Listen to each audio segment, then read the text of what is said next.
Buenas tardes. Buenas tardes, profe.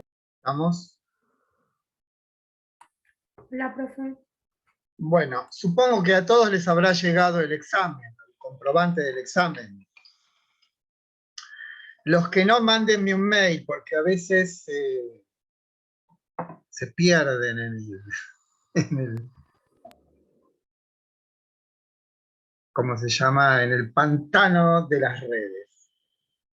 Bueno, lo primero, les voy a dar unas estadísticas. Al turno tarde se inscribieron 99 alumnos. El primer parcial lo dieron 52. Esto es, un 48% se bajó de la materia. De esos 52 que dieron el primer parcial, aplazados 16, regulares 22, promovidos 14. Lo que da un porcentaje de 31% de aplazados, 42% de regulares y 27% de promovidos. Son números normales. Lo que no es normal es que haya desaparecido el 48% de los alumnos. Eso sí es inquietante. Bueno, vamos a los exámenes. Como siempre, no sé si les habré comentado, pero corregir exámenes es una tarea desagradable. Pero corregir exámenes virtuales es casi una tortura, les puedo decir. Vamos a ver en los exámenes y voy a dar como si fuese un trabajo práctico cuáles fueron las respuestas, ¿no? Hay respuestas que pusieron muchos como verdaderas que me dejaron fatalmente sorprendido. Cosas que a mí me parecía que ya formaban parte de nuestro sentido común, no, bueno, no ha sido así. Hubo respuestas, por ejemplo, que cuando el cautivo sale de la taberna, no de la caverna. ¿Me escuchan lo que estoy diciendo? Cuando el cautivo sale de la taberna, no de la caverna. Eso quiere decir, más allá de que haya sido un error, es que no leen lo que escriben. Y esa es una constante. O sea, hacen el examen y no leen lo que pusieron. Y no quiero hacer mención de las faltas de ortografía, que son apocalípticas. Pero bueno, no estoy acá para quejarme. Esta es una cátedra de una facultad, esto es la educación superior, y uno supondría que a esta altura los alumnos tienen, no sé, normas elementales de gramática y de sintaxis, de cómo se compone una oración con sujeto y predicado. Los que no captan eso, los que no tienen esa aptitud, tienen que adquirirla, porque si no, no van a poder seguir en la carrera. O sea, faltas de ortografía, errores de sintaxis, respuestas no reflexivas, esto es, respuestas que ustedes no verifican lo que escribieron. A eso me refiero. Pero bueno. Vamos a las 5 preguntas. Hubo muchos exámenes que hicieron selección de la pregunta, pero después no la fundamentaron. Y eso es cero, o sea, eso no, es como que no cuenta. O sea, no es era multiple choice, y ese multiple choice debiera haber sido debidamente fundamentada la selección con un discurso, con una fundamentación. ¿Qué otra cosa? Bueno, ya me voy a ir a dar cuenta de lo que...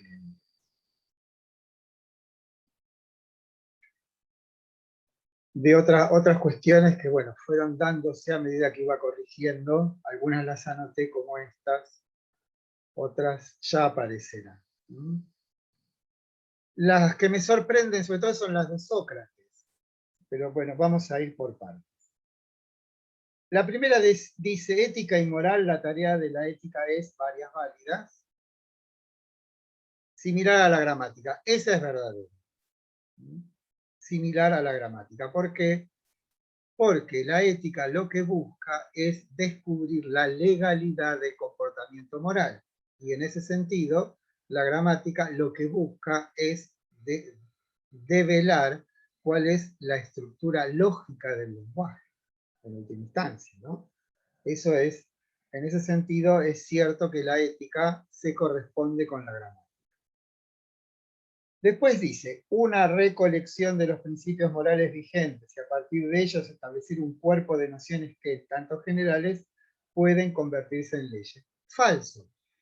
Absolutamente falso. ¿Por qué? Porque la tarea de la ética no es de una ciencia empírica que va a los hechos, recolecta una serie de hechos y a partir de esos hechos establece una legalidad. Eso lo hacen las ciencias de la naturaleza. Observan un fenómeno, tratan de recolectar la mayor parte de casos posibles y a través de la inducción ver qué es lo general de esos casos. Pero ese no es el comportamiento de la ética, que es una disciplina filosófica, no es una ciencia empírica. O sea que esa es falsa. Después dice, como fruto del sentido común en lo que hace a las normas, constituir un sistema normativo que valga para todos. Es tan falsa como la anterior e igual que la anterior. Bueno, pero esto ya no sé, es que se dejan llevar por el modo en que está formulada la pregunta y como les parece que esa formulación es justa, la ponen como verdadera, pero no examinan el contenido de esa formulación. Simplemente se fijan en que está bien formulada, porque esté bien formulado no quiere decir que sea verdadera. Bueno, en Aristóteles la ética, que es teleológica, confía en la posibilidad de orientar la vida humana hacia el bien, esto es, hacia la felicidad. Esa es verdadera. Y acá las de Sócrates son donde me agarró una aguda depresión. Dice, el recurso de elevar a universal los datos basados en ejemplos es lo típico de la estrategia socrática. Hubo cientos de que me pusieron verdadero eso. ¿Desde cuándo Sócrates va recopilando opiniones y a partir de esas opiniones dice, bueno, voy a hacer una ley universal? Eso es imposible, porque sabemos que lo universal no surge de lo particular. Entonces, ¿cómo pueden, después de haber dicho esta frase, lo universal no surge de lo particular, poner como verdadero que Sócrates hace una recolección de actitudes o comportamientos? La segunda es lo mismo. El recurso de partir de los hechos para acceder al universal es el centro de la estrategia socrática para un conocimiento verdadero. Es tan falsa como la primera, porque dice lo mismo. ¿Se dan cuenta que está diciendo lo mismo? La tercera dice, los valores como formas válidas para todos no puede surgir sino de la atenta observación y selección de los usos y costumbres de los que habitan en la ciudad. Falso. Otra vez, ¿se da cuenta? Estoy diciendo siempre lo mismo. Estoy diciendo que Sócrates está en la ciudad, se fija el comportamiento de las personas, ve cuáles son los comportamientos comunes, este es el comportamiento bueno. Sabemos que Sócrates no hace eso.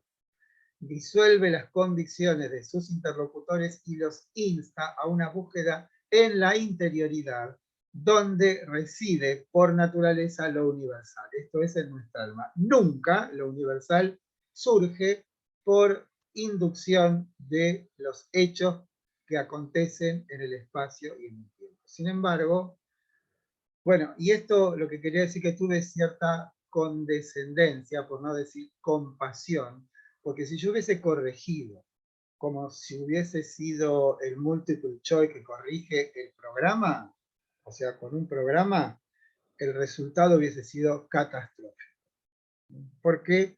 Porque yo, en algunos casos, cuando alguien me ponía verdadera, una que era falsa, omitía alguna que era verdadera, porque directamente no la seleccionaba, o seleccionaba o bueno, omitía una buena y seleccionaba una mala, y además seleccionaba una buena, no le ponía 0. La puntuaba como que, bueno, pongámosle un 1, porque si no, les puedo asegurar que los resultados hubiesen sido otros.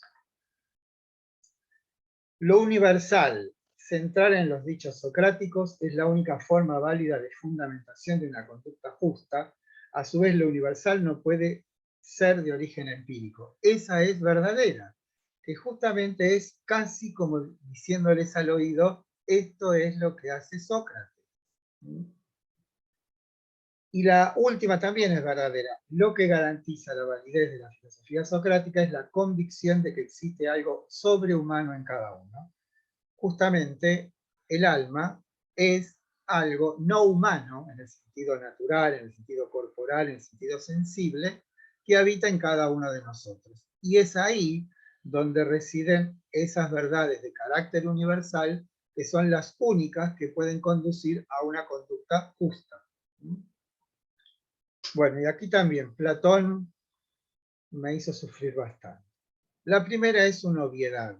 Esa casi todos la dijeron bien y la fundamentaron bien, pero esa fundamentación en muchos casos eran idénticas, con lo cual me hizo pensar que existe una suerte de centro de control de los exámenes donde les entregan respuestas ya como enlatadas, ¿no? Pero bueno. Aparentemente, por lo menos en lo que vi, solamente hubo una persona que se copió y descubrí la copia, pero era tan obvia que... Bueno, la salida de la caverna es el resultado del hartazgo de la sospecha de que la vida... Perdón, esta la contestaron como buena muchos y es falsa, ¿no? La salida de la caverna es el resultado del hartazgo de la sospecha de que la vida en el oscuro antro no es sino una forma de engaño. Esa es falsa. ¿Cuántas veces hemos dicho aquí que el que sale de la caverna lo hace porque hay un otro que lo obliga a salir de la caverna? Y ese es el símbolo, la metáfora de la educación. Esto es, si no hay alguien que de un modo cuasi violento nos despierte como si estuviésemos en un sueño profundo y nos obliga a salir de la caverna, no hay ninguna manera de que uno por sí mismo, porque se dé cuenta que hay un engaño, no. El engaño tiene como fundamento otro engaño y ese otro engaño. Si no encuentro dentro de la caverna una instancia no engañosa, jamás podré salir. Y como no existe instancia no engañosa en la caverna, debo recurrir necesariamente a una instancia otra, esto es otra persona, que me obligue a salir de la caverna. La segunda dice, la salida de la caverna sucede si hay alguien que nos obliga a hacerlo. Esa es verdadera. Tercera, la salida de la caverna es el resultado de una reflexión sobre el sentido de la propia vida. Esa es falsa. Y me la pusieron todo un montón como verdadera. Si estamos diciendo que la única posibilidad de salir de la caverna es que haya un agente externo que nos obligue a hacerlo, y aparece una pregunta, una posibilidad que dice, yo salgo de la caverna porque he reflexionado sobre mi propia vida, ¿qué diferencia hay? La cuarta es verdadera. La luz cegadora y dolorosa es el signo de la distancia que existe entre esos dos ámbitos. Esa es verdadera. ¿Por qué? Porque cuando sale de la caverna, ese vivo, intenso dolor en los ojos no es sino el signo de la distancia que existe entre el orden que existe dentro de la caverna y el orden de fuera de la caverna.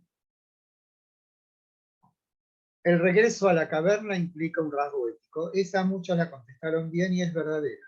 ¿Sí? O sea, el tipo sale de la caverna, contempla la verdad gozosamente, y en lugar de decir me quedo aquí en este estado de plenitud o de goce perpetuo, no, por un mandato ético voy y vuelvo y les digo a mis ex compañeros de cautiverio cuál es la verdad de su vida y cuál es la verdad de la vida.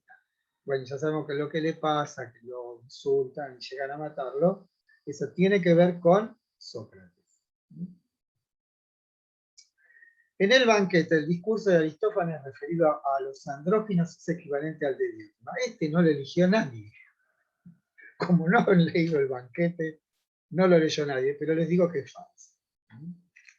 O sea, la diferencia entre los andróginos de Aristófanes y el ascenso a lo bello en sí, que describe Diótima, es diferente porque lo que le ocurre a los andróginos es algo que ocurrió en esta vida, en una instancia diferente, pero dentro de este mundo.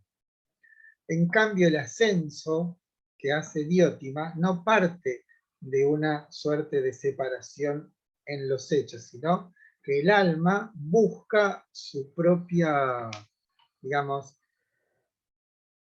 su propio ser en ese ascenso a través de un cuerpo bello, muchos cuerpos bellos, bellos discursos, buenas leyes, ¿no? Esos son los 4 momentos del ascenso que describe Diótima en el Evangelio. Bueno, pasemos a Aristóteles. La primera la han contestado todos bien. La fundamentación no fue buena, ¿no? Muy pobre en general, porque no hacen más que repetir lo que está dicho en esa opción. Platón y Aristóteles coinciden en que verdad la hay de lo universal, pero eso no es una fundamentación. El ascenso del hombre hasta Dios es impulsado porque el alma del hombre, que ya ha experimentado lo absoluto, aspira entonces a reencontrarse con él. Falso, porque para Aristóteles la vida empieza de cero. No traemos nada de ninguna otra vida. Nacemos y morimos en el mismo mundo y no existe para Aristóteles la idea de una sobrevida. No es que nosotros cuando nos morimos, sí, nos portamos bien, vamos, no. Cuando nos morimos, para Aristóteles nos morimos. No hay ninguna instancia ulterior. La única posibilidad de sobrevivencia en Aristóteles es la del intelecto agente, pero el intelecto agente no arrastra consigo nuestra historia individual. Con lo cual, no hay para Aristóteles otra vida que no sea esta.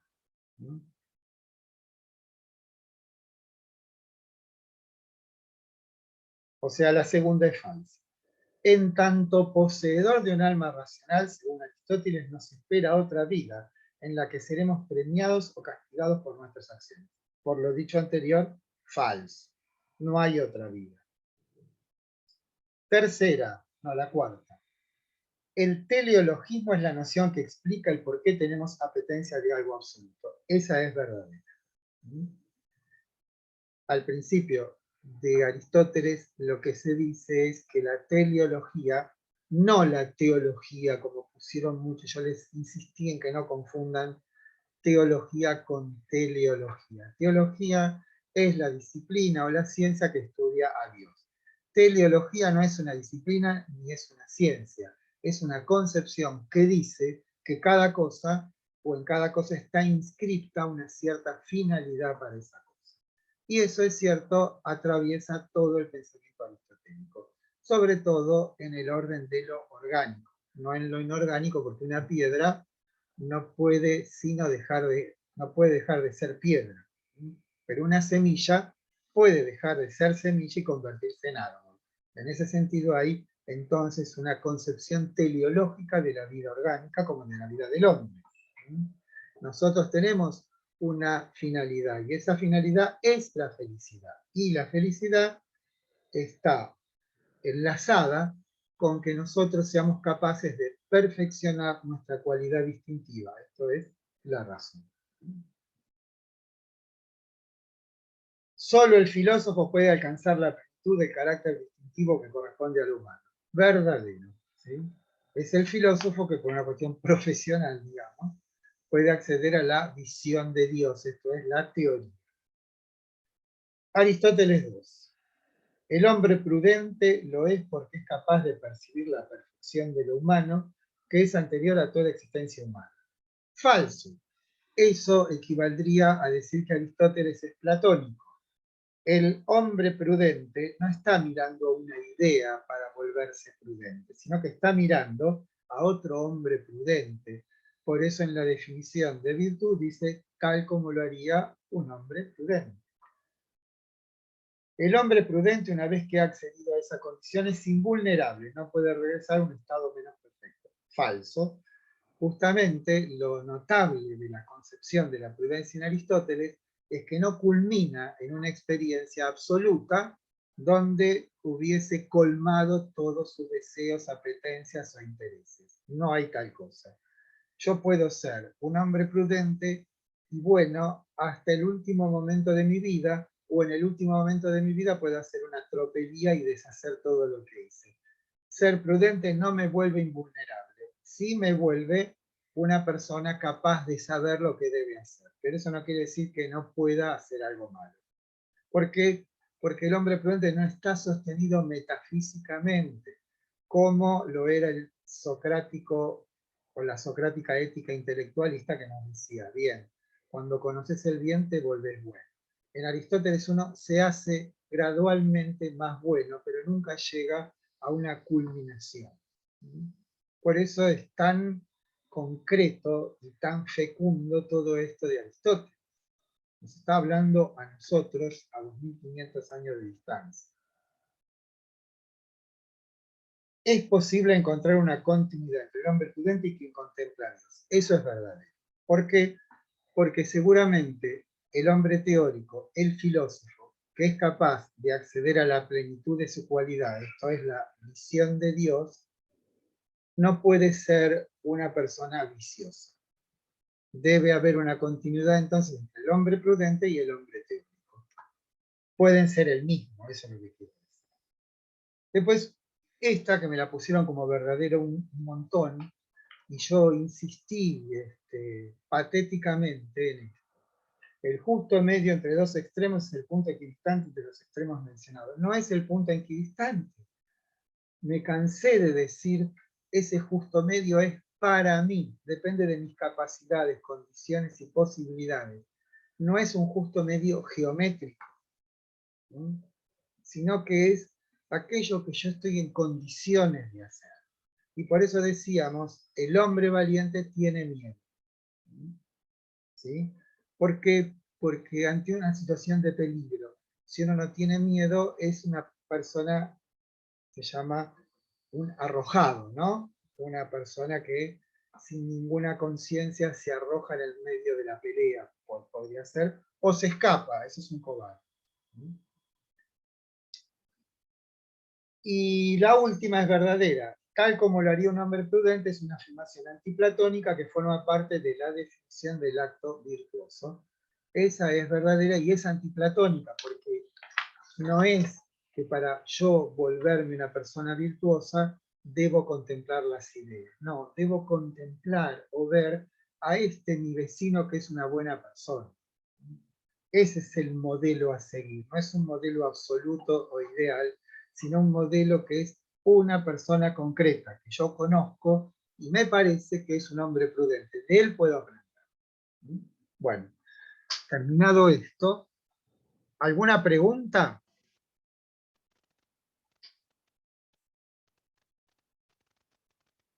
Analía Arce, ¿cómo le fue a Analía Arce en el examen?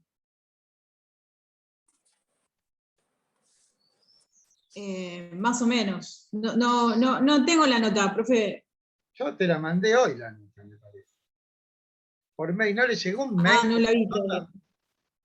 Yo quería preguntar eso, profe, si todavía falta alguna por entregar. Pues a mí no me llegó, hasta un ratito antes de la clase me fijé y no me había llegado. Bueno, por favor, mándenme un mail a todos aquellos Tampoco. que no hayan llegado la nota, porque el programa manda la nota, ¿sí? A través de un formulario que dice, bueno, me saqué tanto. ¿Sí? O sea, mándenme un mail, por Perfecto. favor, porque eso no puede ser. Ahora le mando entonces. ¿Sí? El ¿Y recuperatorio... podría, por favor, repetir la primera? ¿Cómo? ¿Y podría, por favor, repetir la primera? Tuve un problemita con la conexión y entré 10 y me perdí la corrección de la primera. Decir cuál es la correcta. Similar a la gramática es correcta. A ver, dejé abierta La acá mi última parcial. también es correcta. La A y la D son correctas. Ahí está. Un segundito, ¿sí? Perfecto, gracias. No se me vayan.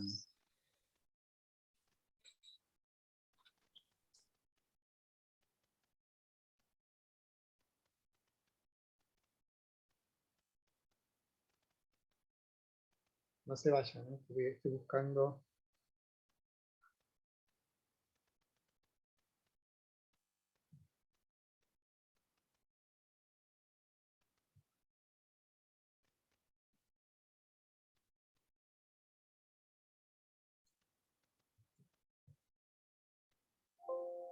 No, estoy buscando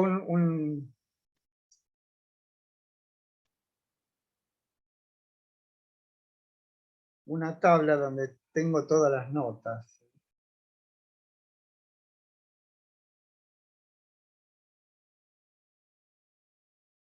Bueno, ya me voy a acordar cómo se llama. El problema es que no me acuerdo cómo se llama la...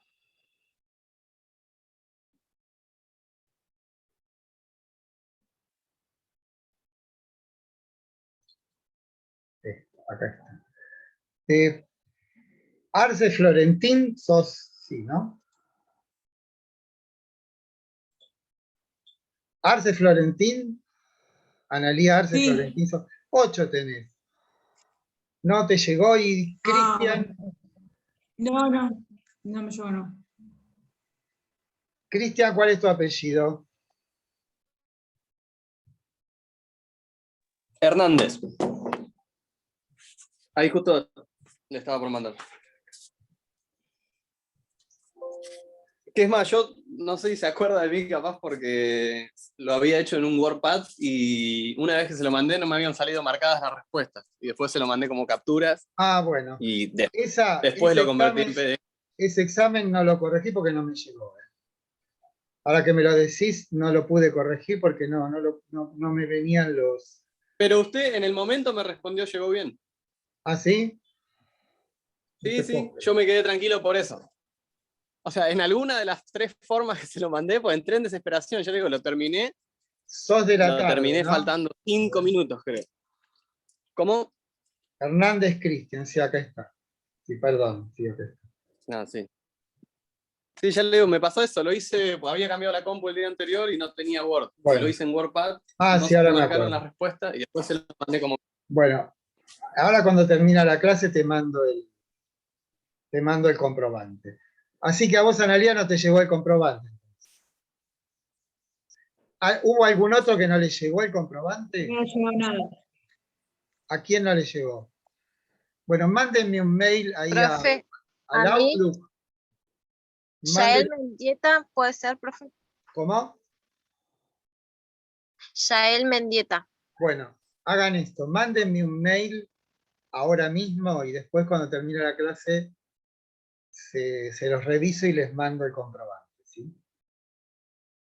Bueno. ¿Alguna observación, reflexión, pregunta acerca del examen? Profe, yo no entendí por qué la 1, la última era, no, la última no, la C, por qué era falsa. Yo la puse verdadera. Como fruto del sentido común, Sí. es que hay un momento en el texto de Celia Cabrera que cita a Kant y dice Kant, la ética no puede surgir del sentido común porque el sentido común está acostumbrado a validar o hacer como valioso lo que uno cree o siente. Se necesita una reflexión de otro orden y no partir del sentido común, sino, Kant diría, y esto lo vamos a ver, desde un punto de vista trascendental. Por eso es inválida. Pero eso está, si te fijas en el texto de Celia, está Sí. explícitamente citado Kant diciendo esto que te estoy diciendo. Ahora Kant lo dice mejor, ¿no? Pero bueno. Bueno, ¿algo más?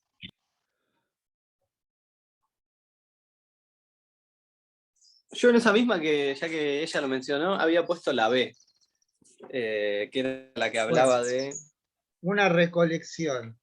Justamente. recolección de principios morales que Lo a que yo partir te de un estoy- cuerpo lo de que- nociones se Sí, volvían lo que leyes. está diciendo ahí esa pregunta es que la ética es una ciencia empírica, ¿te das cuenta? ¿Qué es una ciencia empírica? Una ciencia que se basa en la experiencia. ¿Qué es una ciencia basada en la experiencia? Una ciencia como la sociología o la psicología que recolecta datos y a partir de esa recolección establece una determinada legalidad para esos datos. Y justamente la Claro. ética no es eso, sino que la Ah, ética, en tanto reflexión filosófica, se pone en un plano que está más allá o intenta estar más allá de la experiencia. Porque si no sería una ciencia empírica como la sociología, la psicología o la antropología. Y no es eso. La filosofía no es una ciencia. La filosofía tiene el rigor de la ciencia, pero no el procedimiento de la ciencia. ¿Sí? ¿Por qué? Porque la filosofía no se ocupa de hechos, sino que se ocupa de aquello que hace posible que haya hechos. O bueno. sea, se ocupa Platón de los caballos o de la caballidad. De la caballidad, no de los caballos. De los caballos se ocupan las ciencias empíricas. La zoología, la veterinaria, de eso se ocupan de los caballos. Ahora, si queremos pensar de un modo esencial la esencia caballo, no debemos recurrir a la ciencia, sino a la filosofía. Bueno, este es un ejemplo trivial, no sería tan así. Como va un poco más allá de eso. No, por ejemplo, la ciencia del derecho, ¿no? Quizás no se ocupe de la idea de justicia, porque si se ocupa de la idea de justicia, está utilizando o está haciendo un procedimiento filosófico. Claro, sería emitir más bien una especie de ¿Por juicio de qué? valor. Porque la filosofía se ocupa de lo trascendental, y lo trascendental es lo que se llama aquello que es condición de posibilidad de. Por eso no se ocupa de hechos, sino de lo que hace posible que haya hechos. Ahí está, claro. Bueno, gracias. ¿Estamos? Empezamos con San Agustín o con... Ahí van a encontrar que dice Agustín de Hipona, porque en realidad San Agustín es el nombre que le da la cristiandad. Para nosotros será simplemente Agustín. El jueves tenemos el trabajo práctico sobre Agustín y el martes que viene comenzamos con Kant, que va a ser nuestro último filósofo. En Kant vamos a ver reunidos a Platón y Aristóteles en una mezcla creadora, digamos, no simplemente una juxtaposición. Vamos a ver que en Kant vamos a encontrar elementos que corresponden tanto a Platón como a Aristóteles. Bueno, empecemos entonces con este santo Agustín de Hipona. Contra todo lo que uno estimaría como normal, Agustín nació en África, en el norte de África, porque en esa época, creo que hoy ese país es Túnez, en esa época, como sabrán, todo el norte de África era una provincia del Imperio Romano. Nace en el 354, obviamente después de Cristo, si es santo, ¿no? Y muere en el 430, si yo no me equivoco la fecha. Fíjense la fecha, ¿no? ¿Cuándo cae el Imperio Romano? Pregunta de historia. ¿Alguien sabe la fecha de caída del Imperio Romano?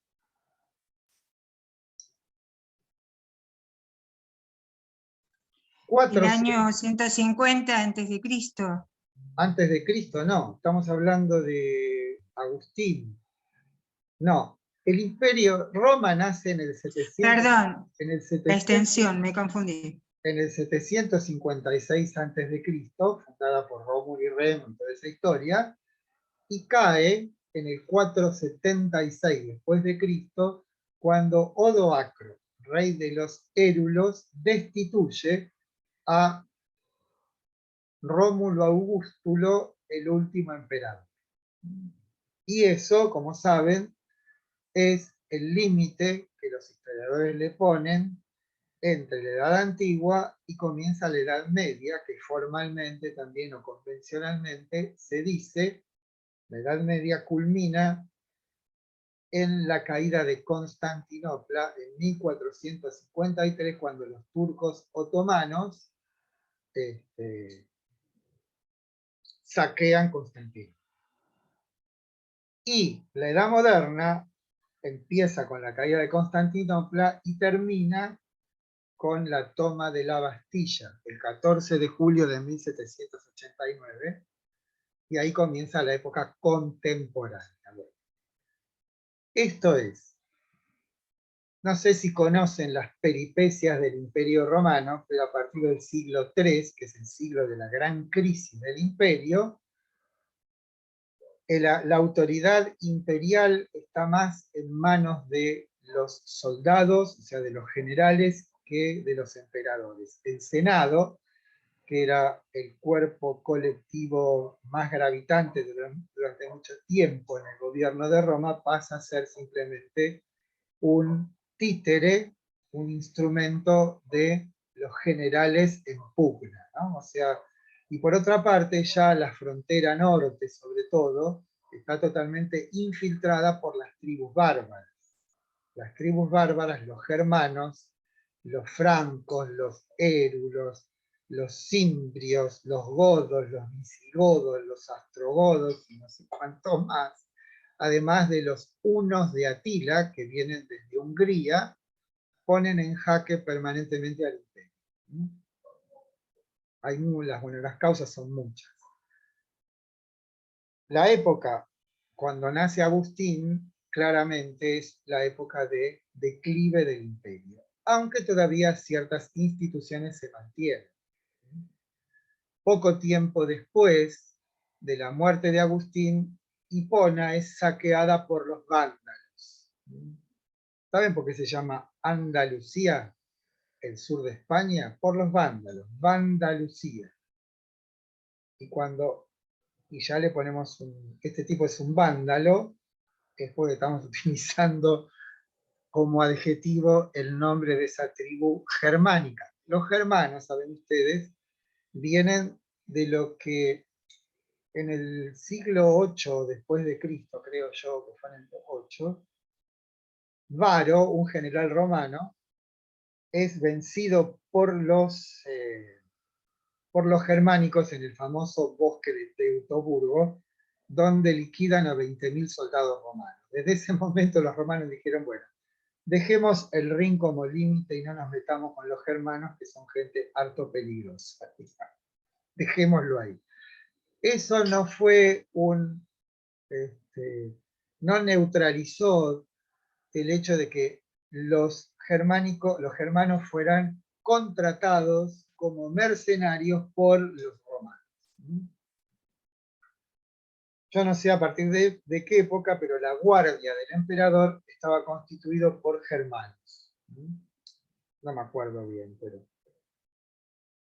Bien, bueno, olvidemos la cuestión histórica por un momento y ubiquémonos entonces en una ciudad, o sea, se le llama Agustín de Hipona, pero Agustín nace en Tagaste, que es una ciudad más pequeña.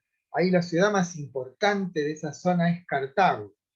Como ustedes saben, creo que empiezan en el siglo III y terminan en el siglo II, los romanos pelearon con los cartagineses en 3 guerras llamadas las guerras púnicas.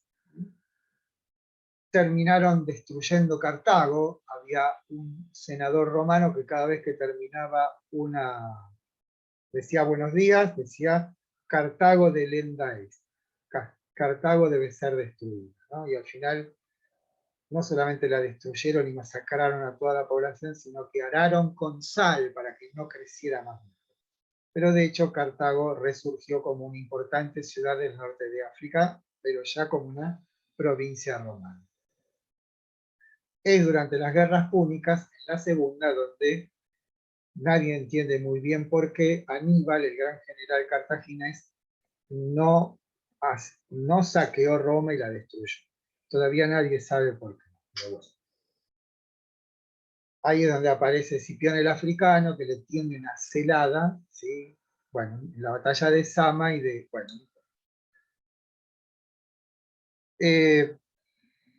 Si hay algo que exhibe la naturaleza de la obra de Agustín, es que es una persona intensa, en todos los sentidos que ustedes quieran encontrarle a la palabra intensa.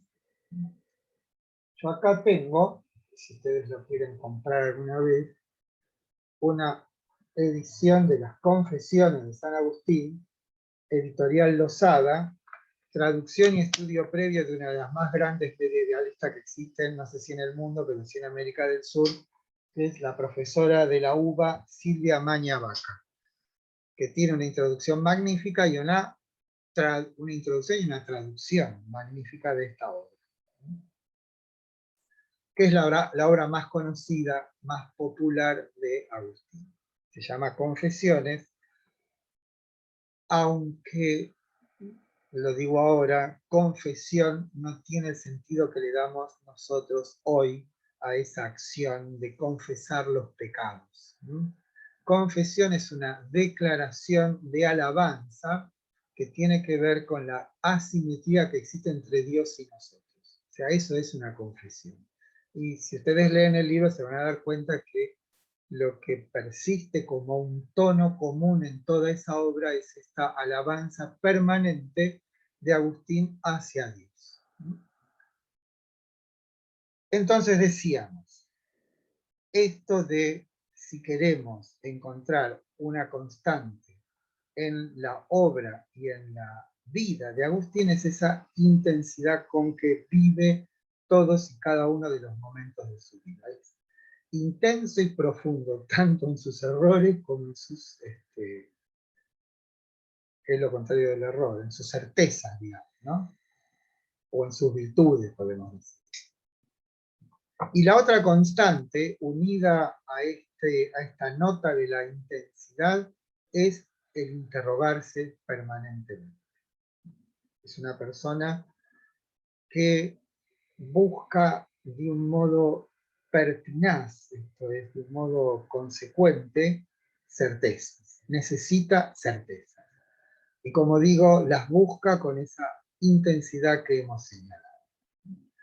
Por eso este libro, Confesiones, tiene mucho de autobiográfico.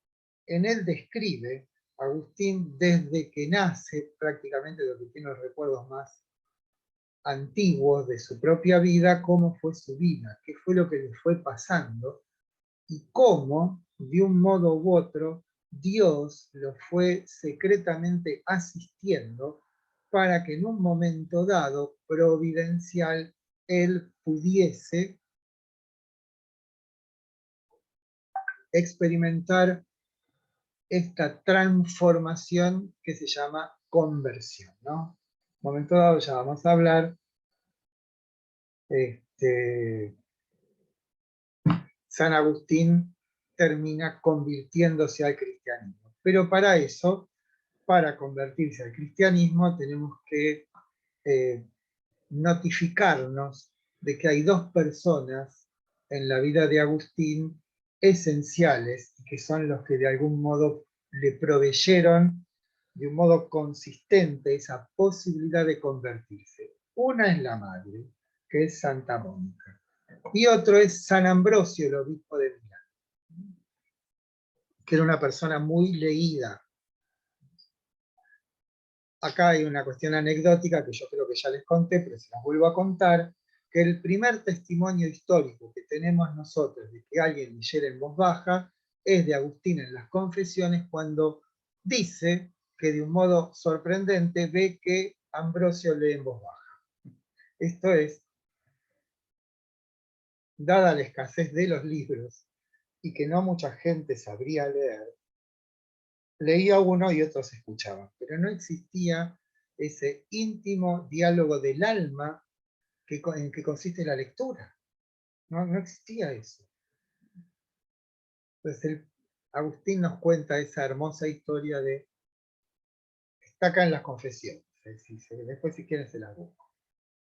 Bueno, entonces tenemos una vida intensa y una búsqueda absolutamente sin condiciones. Él quiere establecerse en una verdad que no tenga dobleces, no en una verdad provisional, sino en una verdad definitiva. Y eso es lo que de algún modo encontramos descrito en este libro extraordinario que se llama Las Confesiones. Desde el punto de vista filosófico, Agustín pertenece a la tradición platónica. Como ya les dije respecto de Aristóteles, Aristóteles reaparece en Occidente en el siglo XIII, y Agustín es del siglo IV, ¿no? 4, 5. O sea, de Aristóteles no sabía mucho. Y por otra parte, también lo pueden leer en las Confesiones, Agustín nunca aprendió griego, odiaba el griego. Yo no sé si él, eso no está en el texto, pero no sé si él en esa época hablaba latín o estudió, digamos, fue un gran estudioso de los clásicos latinos, sobre todo de Cicerón, ¿no? Cicerón, saben ustedes, muere, yo creo que habrá muerto en el 40, más o menos antes de Cristo. ¿Por qué? Porque era uno de los conjurados que mató a César, y a César lo mataron en el 44 antes de Cristo. O sea que por esa época habrá muerto Cicerón. Que lo mataron, digamos, no es que se murió, lo mataron. ¿A qué se dedica Agustín? Se dedicó a la retórica. Ustedes quieren una suerte de abogado. Para eso tenía no solamente una sólida formación en literatura latina, sino que era lo que digamos hoy un tipo brillante. Brillante por donde se lo quiera. Estaba lleno de capacidades, pero unida a esas capacidades era una persona inclinada, llamémosle, a los placeres. O sea que hay una frase famosa de Agustín que dice: Dios, dame la castidad, pero todavía no, ¿no? Diciendo, necesito todavía... O sea, era una persona, era un incontinente. Él mismo lo dice, no lo decimos nosotros. ¿Sí? Es una persona inclinada intensamente a los placeres mundanos, llamémosle, por ser elegante, ¿no? Ya a los 16 años andaba, esto lo cuenta ahí en las Confesiones, hacia allá de las suyas, en los baños públicos. Vieron que era una institución, como si fuera un club, eran los baños que eran para todo el mundo en Roma. Bien, se recibe, digamos, estudia, va a primero una ciudad, ¿cómo se llama? Madaura, y después estudia en Cartago. Pasa a Roma. En Roma no le va muy bien, no le gusta el ambiente de Roma, pero el prefecto, o sea, alguien importante del gobierno lo conoce y lo manda como representante del gobierno de Roma a Milán. Y es en Milán donde desarrolla una brillante carrera como abogado. Pero en algún momento él lee un libro de Cicerón, una obra perdida de Cicerón que se llama El Hortensio, donde Cicerón le muestra claramente la necesidad de estudiar filosofía.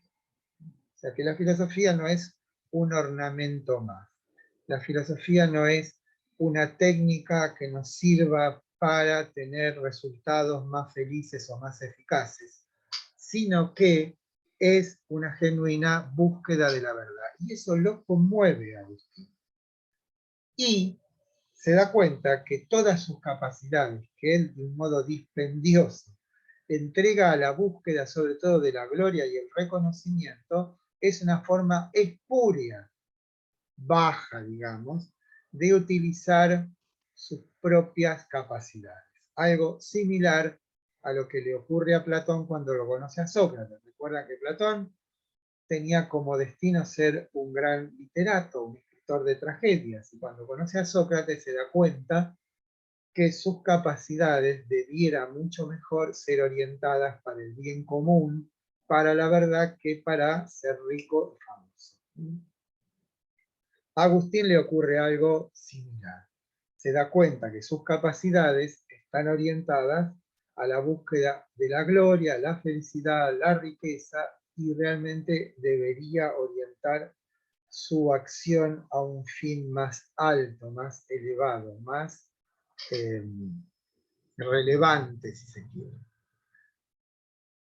Hay algo, y hago una pequeña interrupción ahora, que va a ser el centro de esto que estudiamos de Agustín, que es el fenómeno de la conversión. ¿Por qué? Porque Agustín experimenta 3 conversiones en su vida. La primera es justamente, llamémosle genéricamente, a la filosofía, la segunda es al neoplatonismo y la tercera es al cristianismo. Pero en su momento diremos qué son. Pero antes me gustaría aclarar con precisión lo que entendemos nosotros por conversión. Una conversión es una transformación radical de la existencia humana. Y entendemos por radical algo de raíz.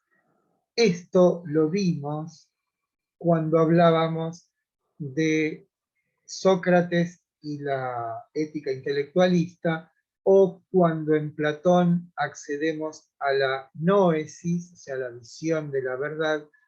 Todo eso son diferentes maneras de la conversión, en la cual el individuo experimenta algo que lo promueve o lo dispone a una realidad absolutamente otra.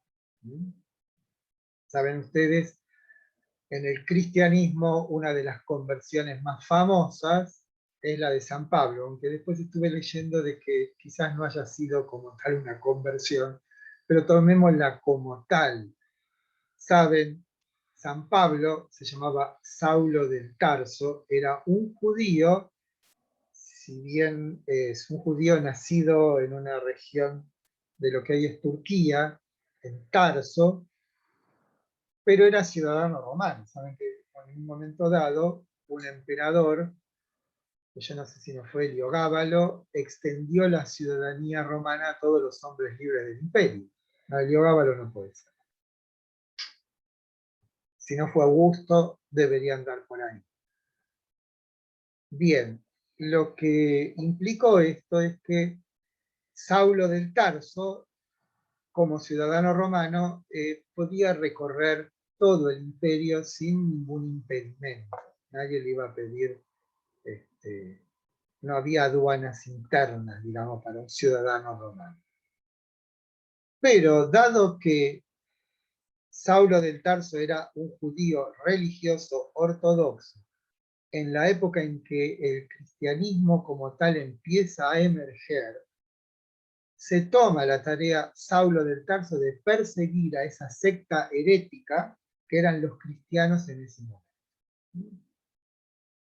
Iba camino a Damasco en su caballo, una voz y una luz resplandeciente lo tira del caballo y una voz le dice: Saulo, Saulo, ¿por qué me persigues? ¿No?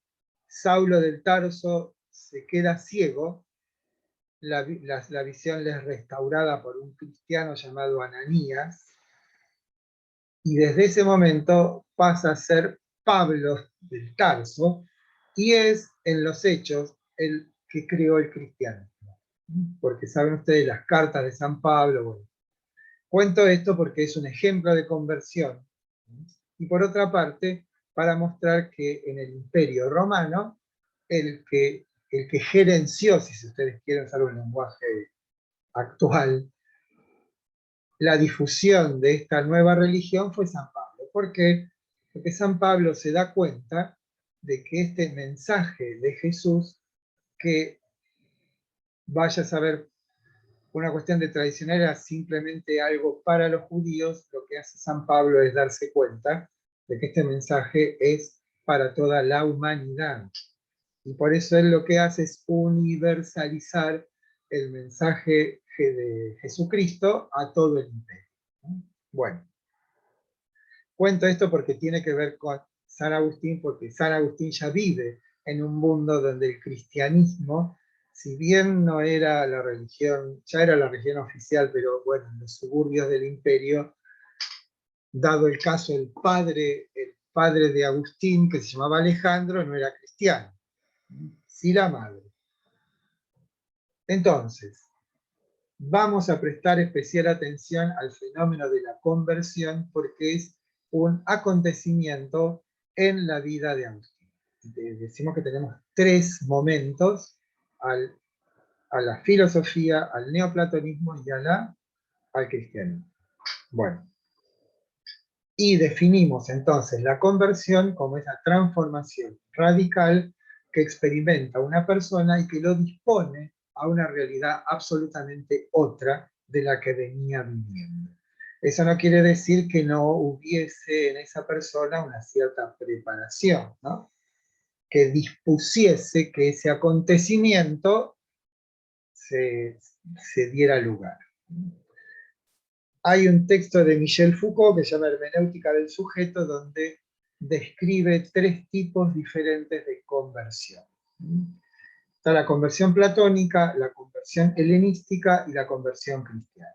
Las 2 primeras tienen como en común que son el resultado de una decisión que un individuo toma con el fin de perfeccionar su propia vida. Esto lo vimos en Platón, lo vimos en Sócrates, no lo vimos en los estoicos, que justamente son los portadores de este tipo de conversión, donde, a diferencia de la platónica, digamos, el centro de ese fenómeno es una acción, es la adquisición de hábitos. Y esos hábitos, consecuentemente llevados, nos conduce a un estado de felicidad permanente para ellos, que es el fin de la vida del estoico, y que es una conversión también. La diferencia, decíamos, que el peso no está en el conocimiento, sino en las acciones. Y la conversión cristiana, que tiene un nombre en griego, es la conversión en el mundo platónico es la epístrofe, que quiere decir transformación. Y en el cristianismo la palabra que se usa es metanoia, que también tiene que ver con una transformación. La diferencia entre la conversión pagana y la conversión cristiana es que en la conversión cristiana siempre hay un agente externo de naturaleza divina que interviene en esa transformación, como es el caso de San Pablo. Esa voz que le viene no corresponde a algo que pertenezca a su propia vida, sino que es algo que lo interpela y aparece desde un orden que no es el orden fenoménico, un milagro, llamémosle. Bueno, eso para que sepamos cuál es la arquitectura de este fenómeno que denominamos conversión y que tiene estos 3 rostros, podemos decir. Pero en el cristianismo tengamos en cuenta que lo decisivo es una intervención de carácter, como Foucault dice, suprahistórico, o sea, está más allá de la historia. Bueno, sigamos entonces con la vida de Agustín. Una de las peripecias que sufre es la muerte de un amigo. No puede llegar a entender por qué, cómo puede él sufrir con tanta intensidad la pérdida de alguien que era como él. Le resulta una realidad insoportable, absolutamente insoportable. Y en esa búsqueda de respuestas para que le den algún sentido a su vida después de haber experimentado semejante drama, semejante atrocidad, digamos, encuentra en este mundo del norte de África una respuesta en la secta de los maniqueos. ¿Qué es el maniqueísmo? Es una religión supuestamente racionalista que cree que a través del conocimiento pueden resolverse todas las preguntas esenciales del existente humano. ¿no? Y esta concepción del maniqueísmo parte de un fundamento que es que el mal y el bien existen de un modo cooriginario y son irreductibles uno al otro. Cuando decimos cooriginario, quiere decir que uno no viene del otro. Son como dos potencias paralelas y que ninguna nunca se reduce a la otra. Con esto quiero decir que ninguna absorbe a la otra. Y el campo de batalla, podríamos decir, de esas dos fuerzas objetivas, consistentes, el bien y el mal, es el alma de cada uno de los hombres.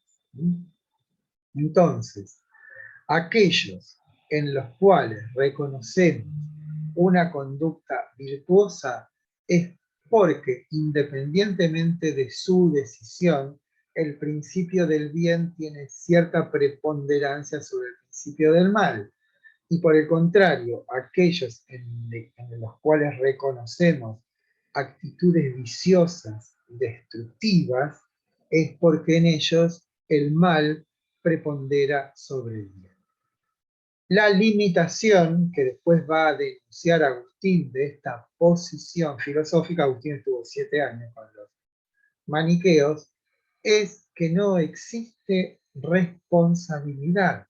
O sea, no soy yo de ninguna manera el que puede conducir mi vida hacia la luz o hacia la oscuridad, sino que yo soy una suerte de depositario pasivo de fuerzas que se entrecruzan dentro mío, pero que yo no dispongo de ellas. Además está decir que el fundamento de la crítica agustiniana al maniqueísmo es justamente que lo que nos quita es la responsabilidad. Bien. Luego de su peripecia, ¿cómo se llama? Maniquea, llegan a manos de Agustín unos libros de los platónicos, como él lo llama, pero que en realidad son parte de una obra que se llama Las Eneadas. ¿No? Eneadas porque son 9 discursos y que fueron escritos, digamos, les voy a ser más explícito. Plotino es el creador de esa obra, pero como Plotino era un místico, que vivía en un estado de contemplación casi permanente, todo lo que sabemos de Plotino lo escribió Porfirio, que era una suerte de individuo, era un individuo que, habiendo reconocido la genialidad de su maestro, lo que hizo fue tratar de transcribir todo lo que él hacía o decía. Y eso es lo que llega a manos de Agustín. Y esa es una segunda conversión. Y el efecto que produce esa segunda conversión son dos. Uno es que puede entonces Agustín concebir a Dios como un ser inmaterial, ¿no? Esto habla de que en esa época, en ese lugar, no había o no se conocía a Platón. Ya Platón habla de que las ideas son inmateriales, inteligibles, ¿no? Todo esto que hablamos de las ideas. Él no tenía ninguna noticia, más bien pensaba que Dios estaba constituido por una materia sutilísima, pero una materia al fin. Esto es, las limitaciones culturales, espirituales de la época no lo dejaban a Agustín tener una noción adecuada de la posibilidad de que existiese algo de naturaleza inmaterial. Y eso es justamente lo que le aportan los neoplatónicos.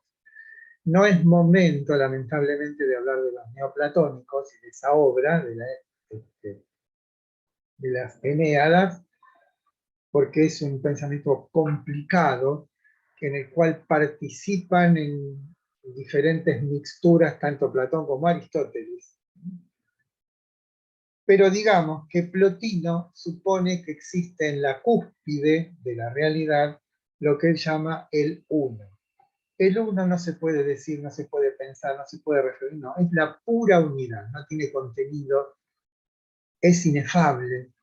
Y después ese uno, por una suerte de segregación, crea el mundo de las ideas y el mundo tal como lo conocemos. Pero todos participan de esa unidad. Ahora bien, es posible a nosotros los hombres, a nosotros los seres humanos, como rehacer el camino descendente y acercarnos a esa unidad absoluta.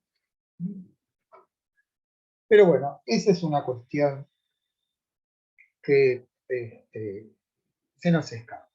Entonces, digamos, el efecto que tuvo en Agustín esta conversión al neoplatonismo a través de la lectura de Plotino o de Porfirio fue, primero, pudo concebir una realidad inmaterial.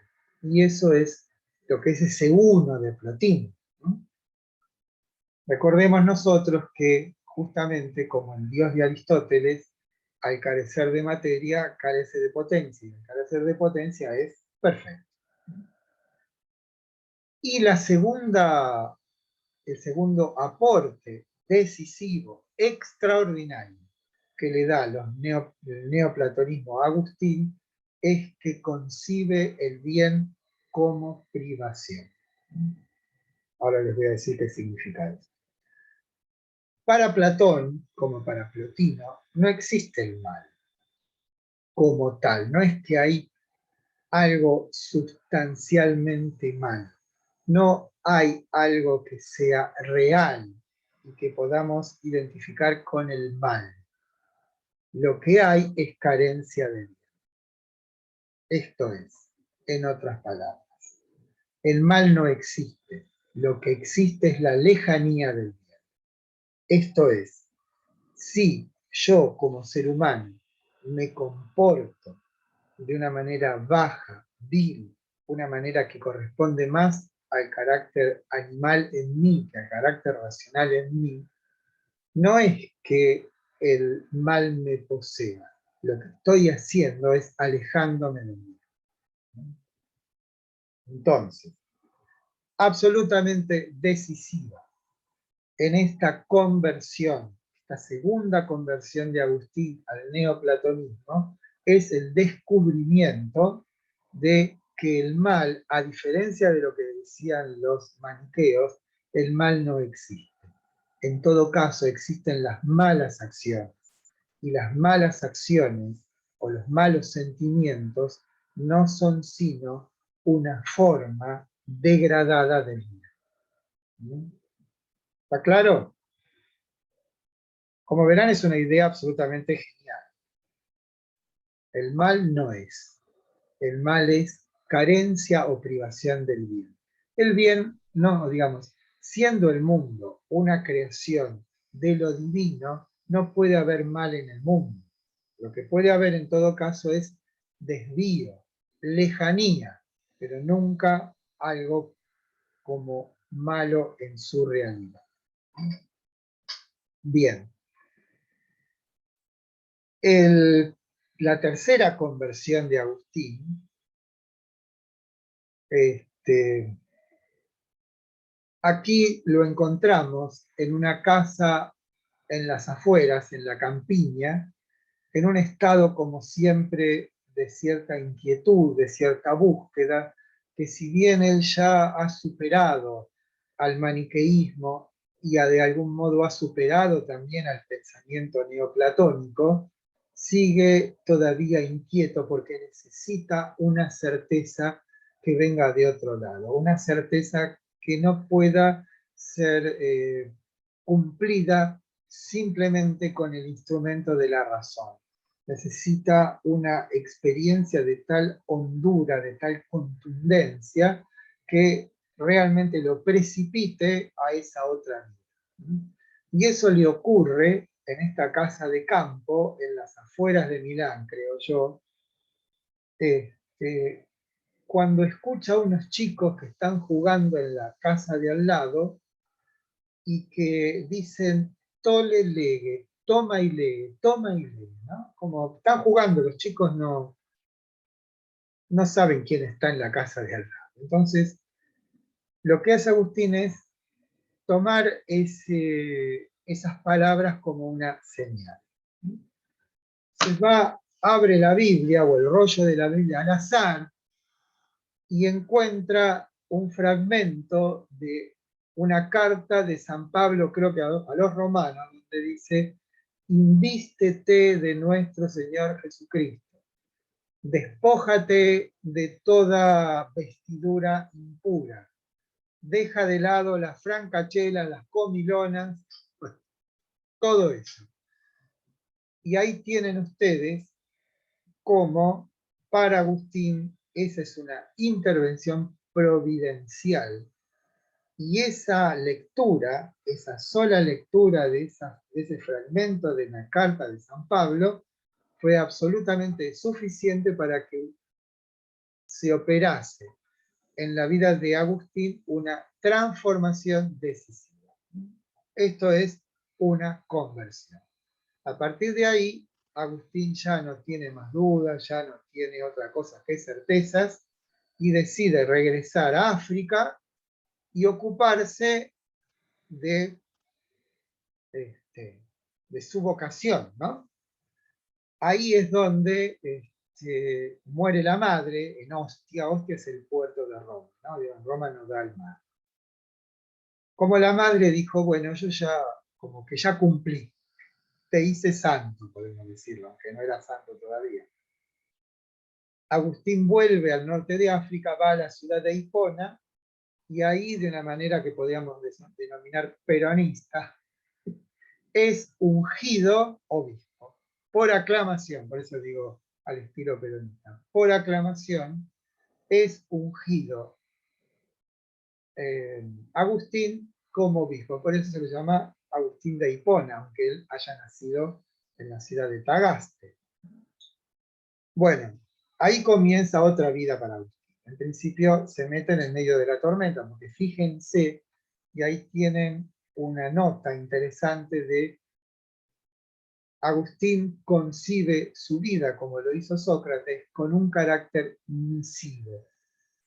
Considera que su vida es equivalente a una misión que alguien le encomienda, ¿no?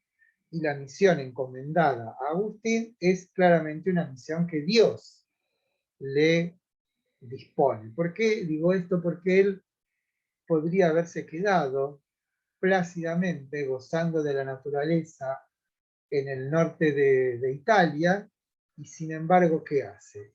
Vuelve y se mete en el torbellino más intenso que uno pueda imaginar en ese mundo tardo romano. Como que, no sé si me explico, ¿sí? Ahí tienen la vida como una misión, y él reconoce esa misión para su vida. Ahí es donde escribe sus más grandes obras, ¿no?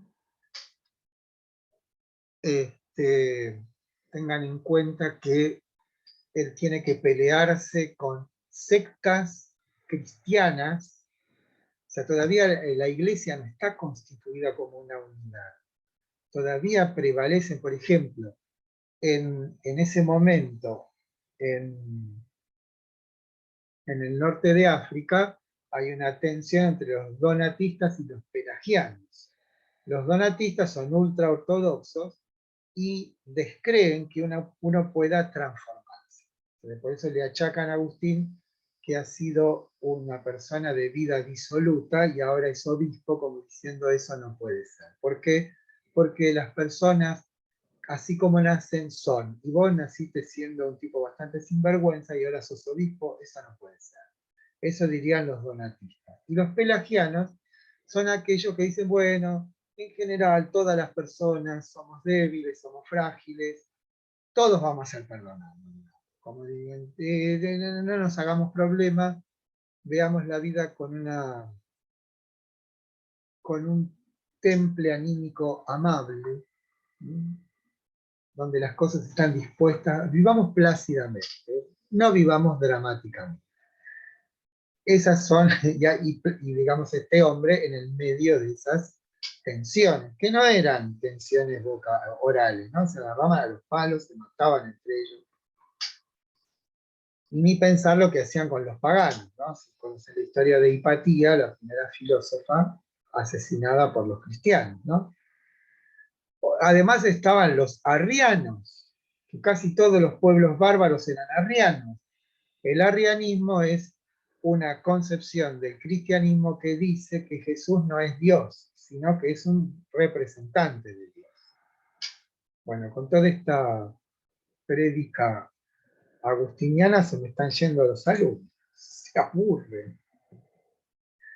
Bueno. Ahora vamos a la filosofía, o sea, ¿qué de todo esto podemos nosotros extraer como pensamiento filosófico? Pensemos que Agustín es un puente entre la antigüedad y la Edad Media. Él es como el más importante, podemos decir, él traduce la fe cristiana al griego, si se quiere, aunque él odiaba el griego, ¿no?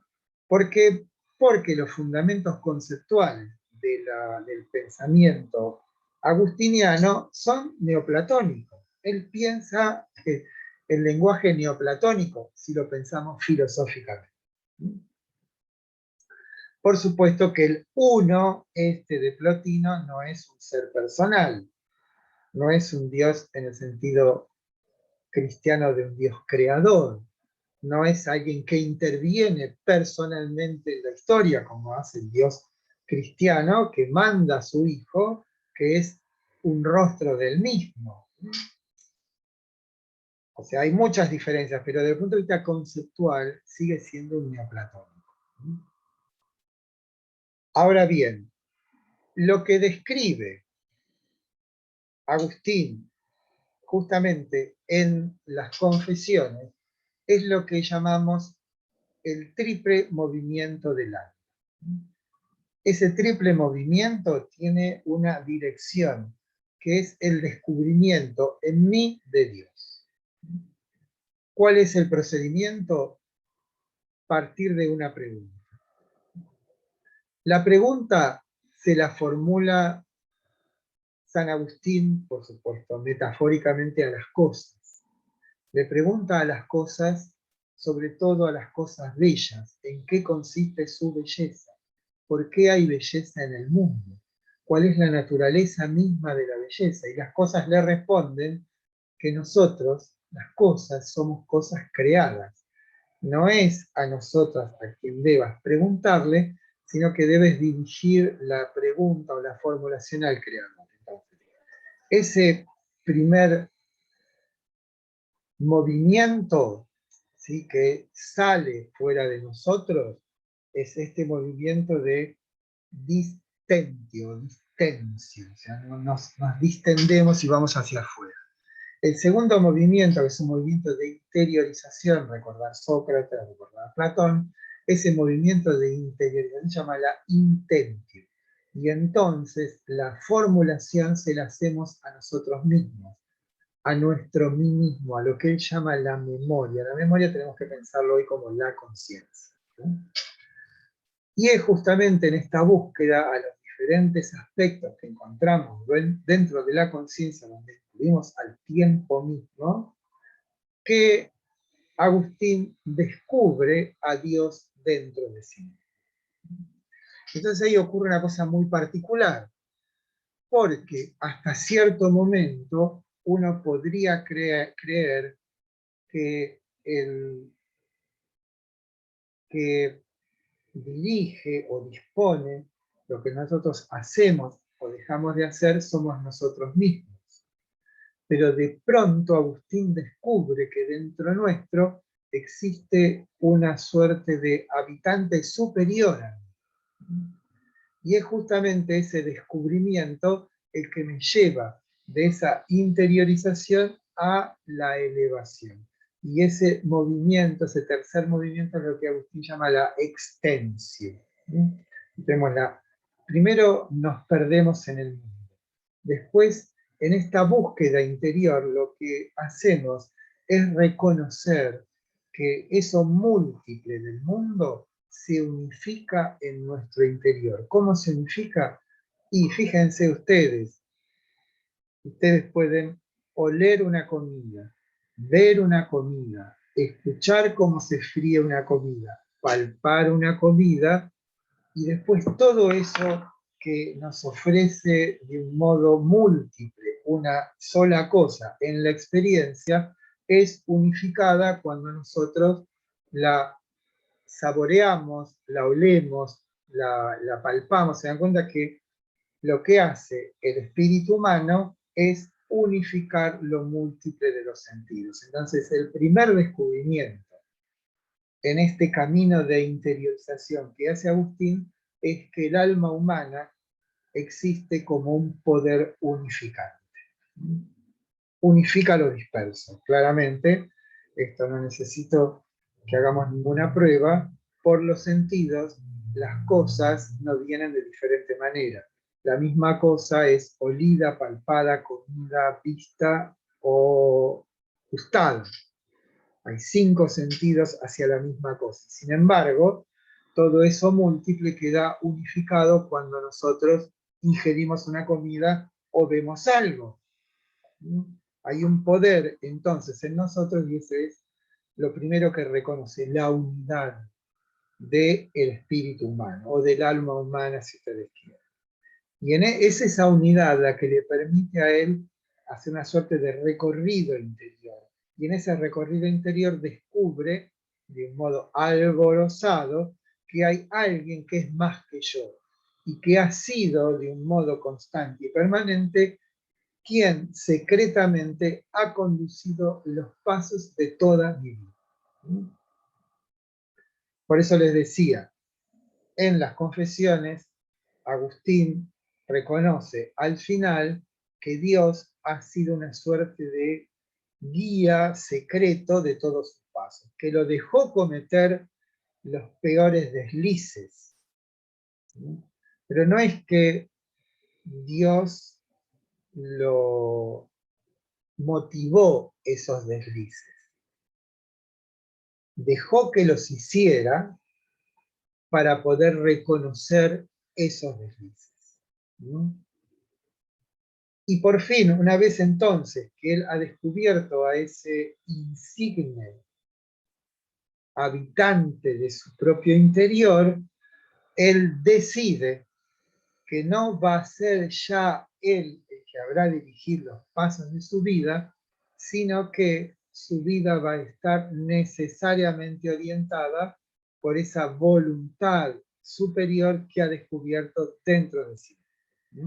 Y eso es, si ustedes quieren llevarlo a la vida práctica de Agustín, o sea, lo que de hecho aconteció, es primera búsqueda afuera, en el reino de las cosas, y ese reino de las cosas, si bien le dio placer, le dio satisfacción, no respondía, o mejor dicho, más que respondía, no satisfacía de ningún modo el anhelo de absoluto que anidaba en su propia alma. Podemos ir, como eso nos enseñó Platón, a la búsqueda de todos los placeres mundanos que se nos ocurran, pero ninguno de ellos, ni todos en total, va a saciar la sed de absoluto que anida en el alma de cada uno. Y eso es lo que podemos ejemplificar con esto que llamamos la distentio, esa búsqueda incesante en las cosas de algo absoluto. Y sabemos que las cosas te terminan diciendo, mira, yo no puedo afrontar la responsabilidad de satisfacer eso que vos pretendés. Busca en otro lado. No es aquí. Te equivocaste de dirección. Entonces, el único camino posible que habría de seguir es este camino de la interiorización. Y ahí es donde descubre la unidad del espíritu humano. Y en esa unidad, a su vez, donde también pregunta, y la respuesta es, no soy yo a quien tenés, o mejor dicho, no soy yo quien te puede responder. Hay un otro con mayúscula que te puede responder. Y ahí es cuando descubre que, como insisto, hay una suerte de residente que ha estado permanentemente en mí y que secretamente ha conducido mis pasos. Y ese es Dios. Y una vez que lo he descubierto, yo ya abdico, por ejemplo, me retiro de la conducción de mi vida y dejo todo en las manos de Dios. O sea, es Él el que habrá de conducirme entonces por la vida. ¿Sí? Y esa es la tercera conversión. Y que se ilustra a través de estos tres momentos de la distentio, de la intentio y de la extentio. ¿Sí?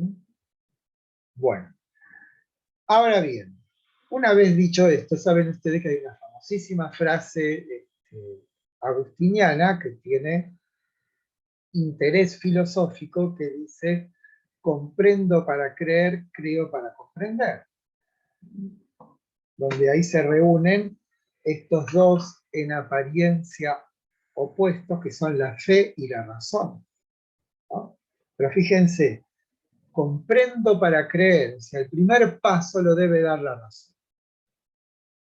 Y creo para comprender. Esto es, se establece lo que el profesor Blumenbach habla de una hermenéutica. Hermenéutica es, filosóficamente hablando, el arte de la interpretación.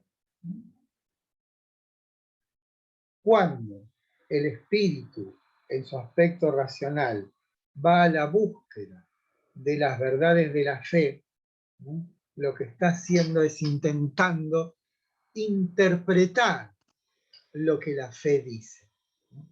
Van a ver ustedes que uno de los momentos principales del transcurrir de la vida de San Agustín, o de Agustín, es cuando lee la Biblia en sentido alegórico. No, digamos, él leía la Biblia como un libro de historia, o leía la Biblia como un libro de cuentos, o no veía a través de lo dicho en la Biblia símbolos. ¿No? Entonces, le parecía que el Testamento era un libro mal escrito, hasta que San Ambrosio le enseña cómo se debe leer la Biblia, que es una lectura alegórica. Esto es, ver en esas palabras símbolos. En la palabra de Jesús determinados símbolos, por ejemplo. Entonces, ¿cómo podríamos nosotros hoy, utilizando esta estructura o esta lógica del pensamiento de Agustín, interpretar esta afirmación de creo, conozco para creer, creo para conocer? Se dan cuenta, es un círculo virtuoso. Parece un círculo vicioso, pero es un círculo virtuoso. ¿Qué quiero decir con esto? Esto ya me salgo de Agustín, ¿sí? Les quiero dar un ejemplo propio.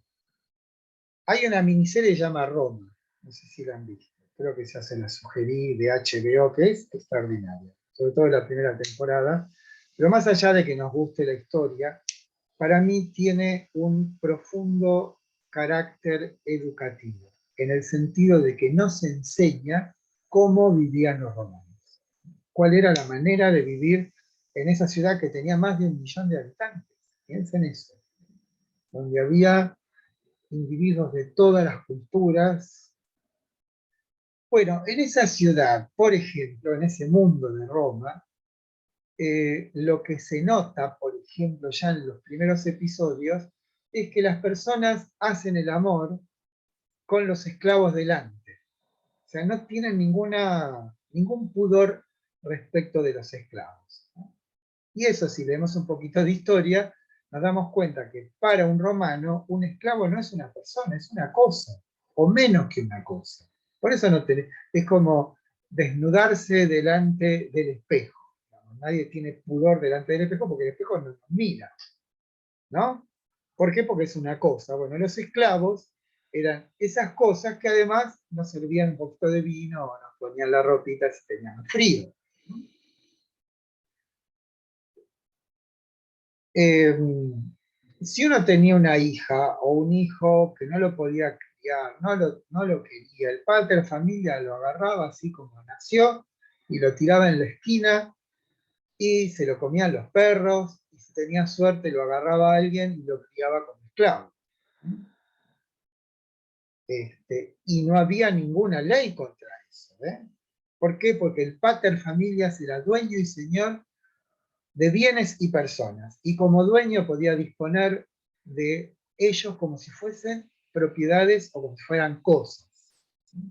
¿Sí? Eso era algo absolutamente común y normal en esa Roma. Y podemos extenderlo quizás a otras ciudades, pero bueno, tenemos el ejemplo de cómo era esto en Roma.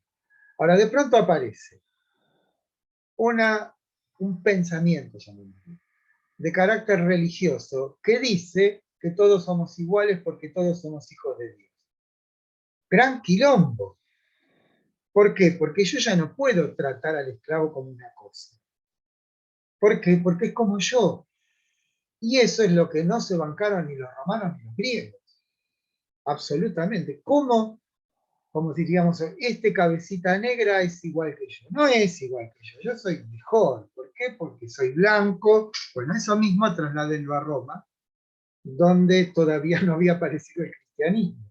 O sea, lo que quiero decir es que más allá de que uno tenga fe o no tenga fe, todos somos cristianos encubiertos. ¿Por qué? Porque eso que apareció a partir del siglo I en el mundo romano transformó de un modo radical a la humanidad. Esto es, por más que haya excesos, todo lo que ustedes quieran, toda nuestra moral está asentada en determinados principios. Y esos principios son los que ha instalado el cristianismo. Insisto, independientemente de que seamos o no cristianos. Somos todos cristianos encubiertos, ¿no? No sé. Mi hijo mayor tiene 2 hijos, no los bautizó. O sea, no. Pero cría a sus hijos como con un respeto, con un cuidado que solamente pueden tener su origen en una idea que viene desde hace 2000 años. ¿Sí? Por eso digo, cristianismo encubierto, considerar al otro como un igual. Entonces ahí tienen ustedes un buen ejemplo de lo que significa comprender para creer. ¿En qué sentido? La razón testimonia de un modo elocuente que el cristianismo implicó una transformación moral en el mundo romano. Y eso es verdad. ¿Sí? Entonces, a partir de esa notificación racional, puedo dar lugar a la fe. ¿Me explico? ¿No? Eso quiere decir comprender para creer, y una vez que la fe se ha vuelto racional, entonces a su vez la fe produce en nosotros buenos efectos. Y esos buenos efectos, provenientes de la fe, provenientes de la racionalidad de la fe, a su vez producen efectos que deben a su vez ser comprendidos. ¿Entienden? Ese es el círculo. Bueno, y la otra cuestión es la del pecado, ¿no? O sea, ¿por qué las cosas andan tan mal en el mundo?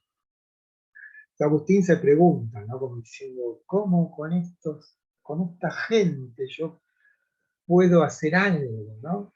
Entonces ahí llega a la conclusión de que si bien el mal es carencia de bien, hay un ingrediente agregado que es el pecado original.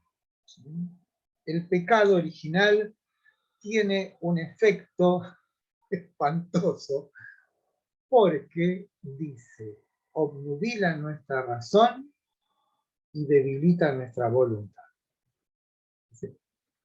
Ahí está el asunto, pero contamos con un aliado, que es el libre albedrío.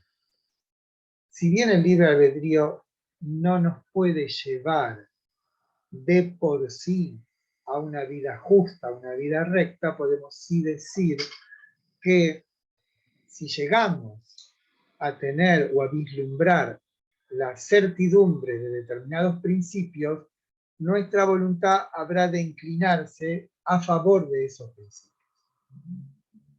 Bueno, me cansé, ya di más que di clase, di misa durante una hora. Bueno, saben que mi segundo nombre es Pastor, ¿no? Yo me llamo Eduardo Pastor. Bueno, ahí tienen más o menos un diseño de Agustín. O si ustedes quieren, de San Agustín. Profe, ¿Lo tomamos? Sí. entonces para él el mal es la carencia, no, el bien es la carencia de mal. No entendí bien ese. El mal ¿Cómo? es carencia de bien. No El cree mal en es- un mal sustancial, pero de hecho, voy a decir una frase de una santa llamada Wittgenstein, dice, el origen del mal es la desobediencia. O sea, ¿dónde está el origen del mal? En Adán y Eva, en la desobediencia. Desobedecieron una orden.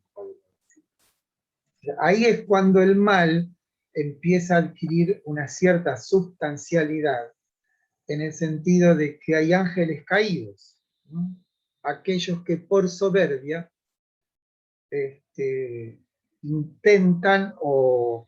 intentan destronar a Dios. Bueno, pero todo eso es una historia que escapa totalmente a una materia llamada filosofía, más bien debería ser una cuestión de teología o de otro tipo, ¿no? No tiene que ver con nosotros.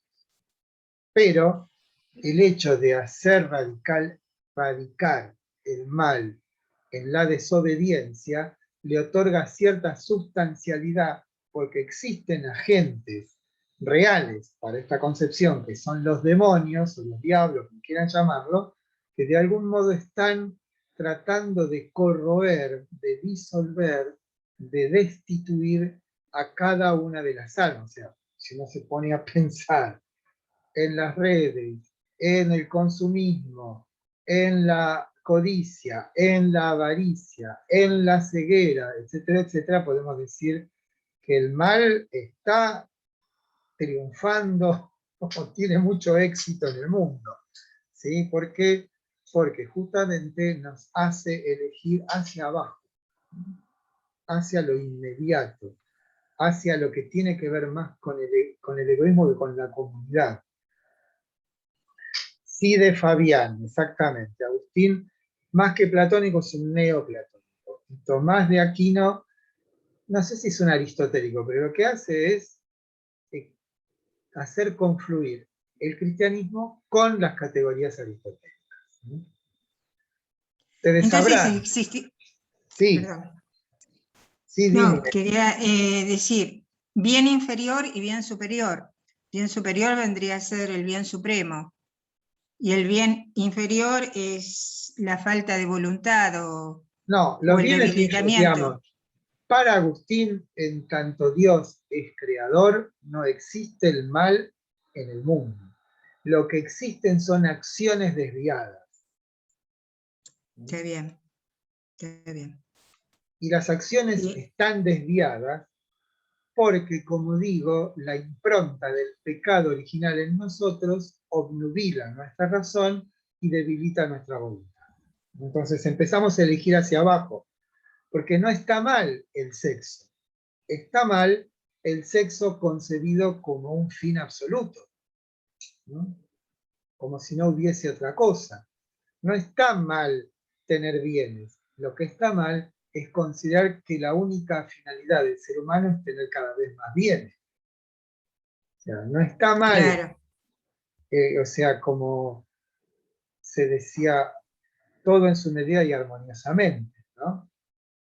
O sea, esto no es una suerte de proclama a favor de la pobreza, sino es una proclama a favor de que tengamos una vida ponderada, una vida pensada en términos no tanto cristianos, sino clásicos, como el hombre prudente en Aristóteles, una vida regulada por la razón y orientada por el bien. Y el bien te lo indica a la comunidad, que es lo bueno para la comunidad y lo bueno para vos.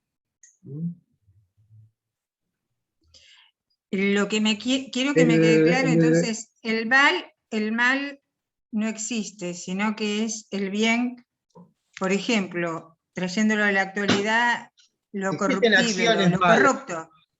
Claro, Existen acciones malas, ¿sí? está. Porque son desvíos, pero no existe el mal como tal. Recién me preguntaban por el Dios de Spinoza. El Dios de Spinoza no es un Dios personal, no es un Dios que actúe en el mundo, es un Dios que es idéntico a la naturaleza. No es un Dios al que se le pueda rezar. ¿Por qué? Porque la realidad está regulada por la divinidad en el sentido de que desde un triángulo equilátero podemos establecer n cantidad de teoremas a partir del triángulo equilátero. Así es el Dios de Spinoza. A partir de determinados principios se construye toda realidad posible. Pero no es una persona. No hay providencia, no hay sobrevivencia. No hay buenos y malos, en cierto sentido. Bueno, ¿alguna otra preguntilla? Tenemos que tener en claro para la tarea, o sea, el trabajo práctico, las 3 conversiones, profesor. Está en el módulo 1. El módulo 1 es el módulo 1, sí. El texto de Alejandro Lumerman, brillante sobre San Agustín, es lo que tienen para leer. Y el contenido del trabajo Perfecto. práctico está ahí. Bueno, Profe, perdón, ¿puede repetir lo del pecado original? Bueno, para poder explicar el mal en el mundo, parecería que ya Agustín, en edad más madura, se da cuenta de que no es suficiente esta concepción del mal como carencia de bien. Y debe entonces otorgarle al mal cierta carnadura. Esa carnadura, esa consistencia, viene a partir de la desobediencia de Adán y Eva, esa transgresión. Y por otra parte, está pensado que existen agentes contrarios al plan divino, el diablo, los demonios, los ángeles caídos, que por desobediencia, o por, más que por desobediencia, por ambición, por soberbia, querían ser como Dios, ¿no? Entonces, eso, pero es una explicación no filosófica, es una explicación religiosa o mitológica. En términos estrictos, estrictos en el sentido filosófico, el mal no existe. Existe carencia de bien, y la carencia de bien se verifica como lejanía de bien. El pecado original, por otra parte, hace las veces de una impronta, como si fuese, perdón lo que voy a decir, está en nuestro ADN, si lo dijera Agustín hoy, y es lo que de algún modo, por naturaleza, nos inclina al mal. Pero, como decimos, tenemos una terapéutica para eso, que es el libre arbitrio, el libre albedrío. Pero ese libre albedrío tiene que estar, podemos decir, fecundado por la fe, porque si no, no funciona.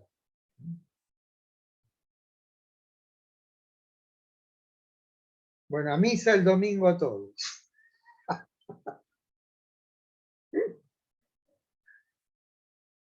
Bueno, ¿nos vamos? El jueves, entonces, a las 16 horas, recuerden, el trabajo práctico sobre Agustín, que va a ser más o menos igual que los anteriores, ¿sí? Y por favor, los que no recibieron el examen, manden un mail ya. Así, el sábado, como siempre. ¿Algo más? ¿Me voy? Bueno, hasta el martes entonces. En un rato lo Chao, subo a la profe, hasta el página. martes. ¿Sí?